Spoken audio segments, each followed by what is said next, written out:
যায়নি তাই ভিডিওটা স্কিপ করার আগে একবার ভিডিওটা সম্পূর্ণ দেখে নেবেন, তারপরে স্কিপ করবেন। যদি ভালো না লাগে স্কিপ করে দেবেন, কথাটা আগে শুনে নেবেন। আমরা গরিব মানুষ, আমরা মানুষের জন্য কিছু করতে পারব না। বড় বড় মানুষ তো মানুষের জন্য বহুত কিছু করে, কিন্তু আমরা গরিব মানুষ, আমাকে ভিডিও কেউ দেখেও না, আর মানুষের জন্য আমরা কিছু করতেও পারব না।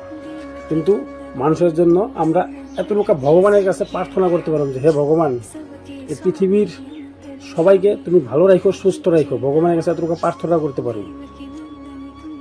তাছাড়া আর পৃথিবীতে আর কোনো কিছু করতে পারব না আমি মানুষের জন্য। আমার মানুষের জন্য কিছু করার আমার আর সামর্থ্য নাই। আমি যতটুকু পারছি, ভগবান তুমি সবার সুস্থ রাখো, সবার ভালো রাখো, সবাই যেন ভালোভাবে কাজকর্ম করতে পারে, তোমার আরাধনা করতে পারে। জয় নিতাই, জয় গৌর। যদি ভিডিওটা ভালো লেগে থাকে একটা লাইক আর একটা সাবস্ক্রাইব করে দেবেন প্লিজ, এই গরিব ভাইটার জন্য। হরে